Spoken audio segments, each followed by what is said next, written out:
नमस्कार विद्यार्थी मित्रांनो. तर प्रकरण पहिलं दोन चलातील रेषीय समीकरणे सराव संच 1.4 यामधील प्रश्न क्रमांक पहिला खालील एक सामायिक समीकरणे सोडवा. तर समीकरण आहे त्यातील प्रश्न क्रमांक पहिला आहे 2/x वजा 3/y बरोबर आहे 15 आणि 8/x अधिक 5/y बरोबर आहे 77. तर हे दोन समीकरण आपल्याला दिलेले आहेत. ही दोन समीकरणे कशी सोडवायची बघा. हे दोन समीकरण तसं तुम्हाला पहिल्यांदा पूर्वीच सांगितलेलं आहे की दोन्ही समीकरण अगोदर दिलेले एकाखाली एक मांडून घ्यायचे, त्यांना क्रमांक द्यायचा. 2/x वजा 3/y बरोबर आहे 15. हे आहे समीकरण क्रमांक 1 व 8/x अधिक 5/y बरोबर आहे 77. हे आहे समीकरण क्रमांक 2. तर या समीकरणाकडे बघितल्यानंतर आपल्याला असं आढळते की हे समीकरण आपल्याला दोन चलातील रेषीय समीकरणे दिसतात का? दिसत नाहीत. कारण चल हा इथं छेदामध्ये आहे. चल हा छेदामध्ये आहे. त्यामुळं या अशा समीकरणाचं रूपांतर अगोदर रेषीय समीकरणामध्ये करावे लागेल आणि रेषीय समीकरणामध्ये करण्यासाठी काय करावं लागेल तर हे छेदामध्ये जे चल आहे 8/x आणि इथं 5/y आणि वरच्या समीकरणामध्ये 2/x आणि 3/y. आपल्याला माहित आहे रेषीय समीकरण दोन चलातील रेषीय समीकरणासाठी चलाचा घातांक किती पाहिजे? 1 पाहिजे. परंतु इथे चलाचा घातांक काय होत आहे? -1 होत आहे. मग अशा वेळेस काय करायचं? या समीकरणाचं रूपांतर पहिल्यांदा आपल्याला दोन चलातील रेषीय समीकरणामध्ये करावं लागणार आहे. तर ते कसं करायचं? या चलाबद्दल एक नवीन चल गृहीत धरायचा. या चलाबद्दल नवीन चल गृहीत धरायचा आणि त्या चलावरून पुन्हा त्याची किंमत काढून ती किंमत आपल्या या समीकरणामध्ये ठेवून हे आपल्याला सोडवायचं असते. तर कसं बघा. आता याच गणिताला आपण असं म्हणू शकतो 2 गुणिले 1/x वजा 3 गुणिले 1/y बरोबर आहे 15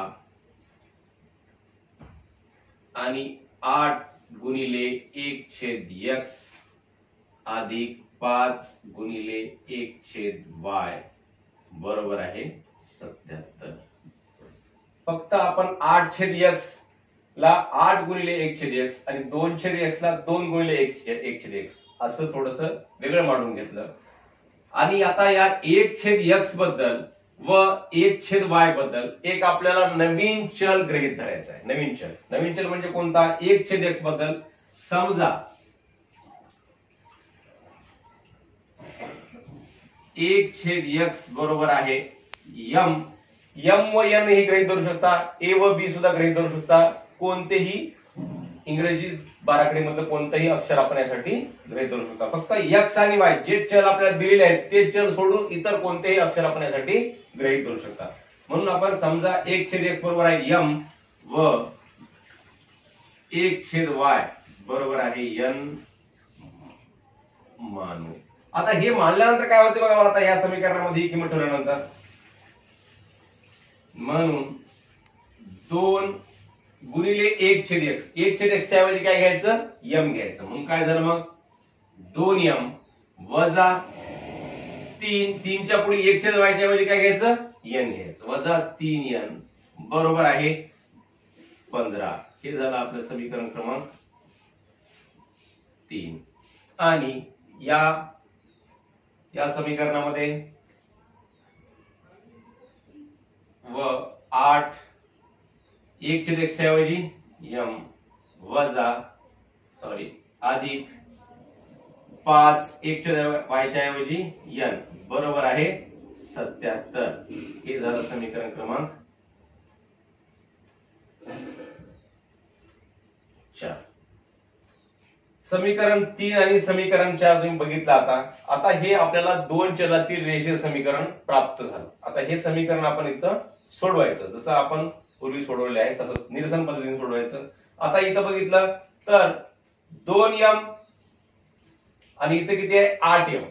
तर आपल्याला समीकरण क्रमांक 3 ला कितीने गुणल्यानंतर 8m बरोबर होईल m चा सहगुणक समान होईल. तर या 2m ला 4 ने गुणावं लागेल. कितीने गुणावं लागेल? 4 ने. 1 2 2 4 2 6 2 चौक 8 म्हणजे समीकरण 3 ला पूर्ण कितीने गुणायचं 4 न गुणायचं 4 न गुणला म्हणजे समीकरण 3 आणि समीकरण 4 यामधील m चा सहगुणक समान होईल. समीकरण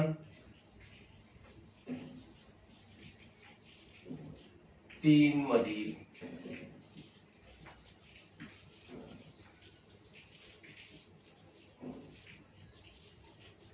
प्रत्येक पदास 4 ने गुणू. आता बघा 4 ने गुणून घेऊ याला.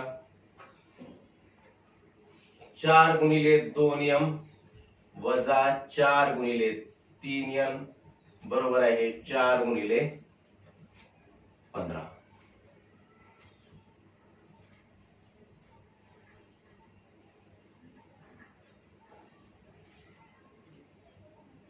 चार गुणिले 2m 4 दोन्ही 8m वजा 4 त्रिक 12m बरोबर आहे 15 चौक 60. हे झालं समीकरण क्रमांक 3. 4 च्या पुढचं कितवं समीकरण क्रमांक 5. आता बघा समीकरण 4 आणि समीकरण 5 या दोन समीकरणामध्ये m चा सहगुणक समान झालेला आहे. m चा सहगुणक समान झालेला आहे. मग अशा वेळेस काय करायचं समान सहगुणक असताना आणि दोन्ही चलांच्या सहगुणकांचं चिन्ह जे आहे ते सुद्धा कसं आहे समान आहे. मग याचं निरसन कसं होईल m चं निरसन होण्यासाठी या दोन्ही चलांची काय करावं लागणार आहे आपल्याला इथं वजाबाकी करावं लागणार आहे. मग वजाबाकी करताना समीकरण 4 मधून 5 वजा करायचे का 5 मधून 4 वजा करायचं तुम्हाला सांगितलेलं आहे. ज्या समीकरणाचं स्थिर पद मोठं असते त्या समीकरणातून दुसरं समीकरण वजा करायचं म्हणजे समीकरण 4 मधून समीकरण 5 वजा करू.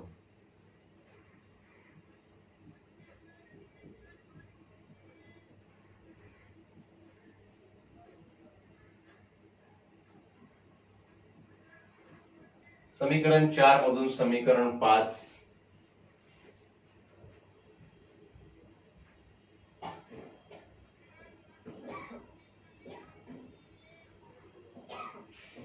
वजा करू.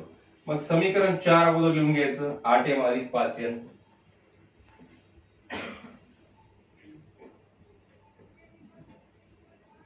बरोबर आहे 77 आणि वजा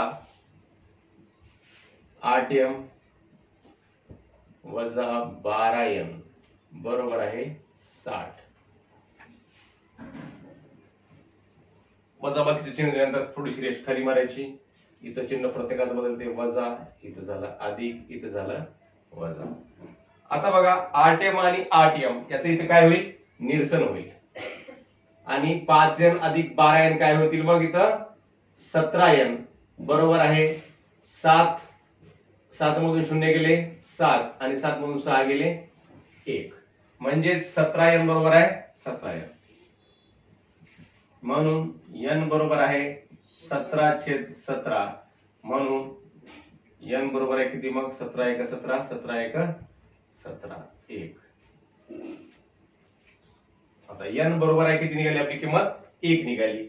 ही निघालेली किंमत समीकरण क्रमांक 3 मध्ये किंवा 4 मध्ये किंवा 5 मध्ये आपण ठेवू शकतो. समीकरण क्रमांक 3 मध्ये ठेवू.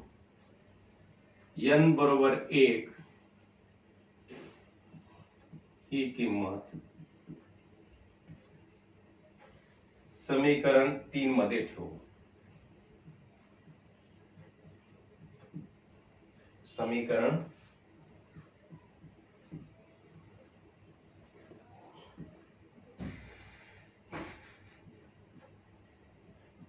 3 मध्ये ठेवू. समीकरण 3 घेऊन घेऊ 2m वजा 3n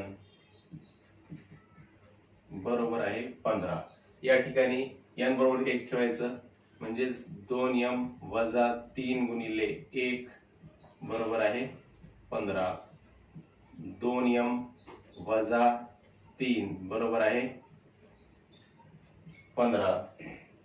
2m बरोबर आहे 15 अधिक 3 म्हणून 2m बरोबर आहे 15 आणि 3 किती 18 म्हणून m बरोबर आहे 18/2 बेग बे 92 18 म्हणून m बरोबर आहे 9 m ची किंमत 9 निघालेली आहे। आता n ची किंमत 1 निघाली आणि m ची किंमत किती निघाली 9। परंतु आपल्याला या गणितामध्ये m आणि n हे मूळ चल आहेत का नाहीये, तर आपल्याला हे आपण गृहीत धरलेले चल आहेत। 1/x बद्दल m गृहीत धरलं आणि 1/y बद्दल n गृहीत धरलं। आपल्याला मूळ चलाची किंमत काढायची असते। इथं बऱ्याच जणांच्या चुका होतात, इथं बऱ्याच जणांची गफलत होते। m आणि n ची किंमत काढून आपण सोडून टाकत असतो, तर असं करायचं नसते। मूळ चलांची म्हणजे मूळ x ची आणि y ची किंमत काढायची असते। मग आपल्याला x m म्हणजे काय आहे तर 1/x म्हणजे m आहे आणि n म्हणजे काय आहे तर 1/y म्हणजे n आहे।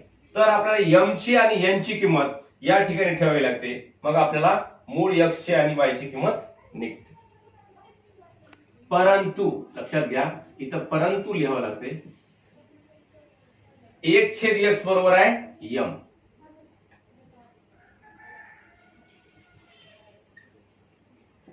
मग 1/x बरोबर आहे m ची किंमत किती आहे 9। आता भागाकारामधला x कुठे जाईल इकडं गुणाकारामध्ये जाईल आणि गुणाकारातला 9 कुठे येईल भागाकारामध्ये, म्हणून x बरोबर आहे गुणाकारातला 9 इकडे भागाकारामध्ये, म्हणजे x ची किंमत काय निघेल 1/9 आणि x कुठे जाईल पलीकडे बरोबर चिन्हाच्या, म्हणजे x बरोबर आहे 1/9।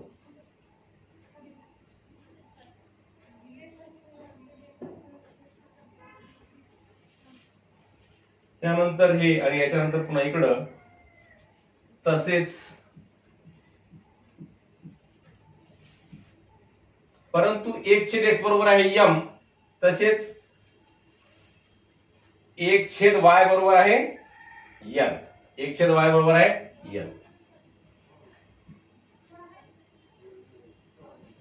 आणि n ची किंमत किती आहे 1 आहे, म्हणून 1/y n ची किंमत निघालेली तुला यांची 1, म्हणून y बरोबर आहे y इकडे गेला गुणाकारामध्ये आणि इकडचा 1 इथं भागाकारामध्ये आला, म्हणजेच 1/1 झालं, म्हणजेच किती झालं y बरोबर आहे 1,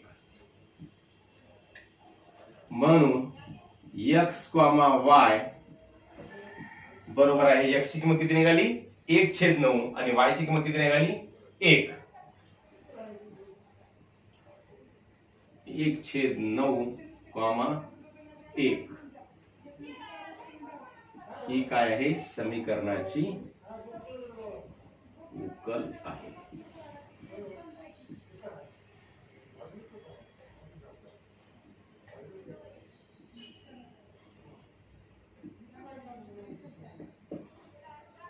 तर अशा प्रकारे हे गणित आहे, अतिशय सोपं गणित आहे। फक्त सुरुवातीलाच 1/x याबद्दल m गृहीत धरलं आणि 1/y बद्दल n गृहीत धरलं, एवढाच भाग याच्यामध्ये वाढलेला आहे। आणि म्हणजेच आपल्या चलाबद्दल, चल जो होता आपला चल कुठं होता छेदामध्ये होता, छेदामध्ये चल असल्यामुळे 1/x ला m गृहीत धरावं लागलं, म्हणजे नवीन चल गृहीत धरावं लागले आणि नवीन चलाच्या किमती काढून आलेल्या किमती 1/x बरोबर m व 1/y बरोबर n या ठिकाणी जर ठेवल्या तर आपल्याला मूळ चलाच्या किमती प्राप्त होतात। अशा प्रकारचे आपल्याला गणित आपल्याला सोडवायचं 1.4 मध्ये।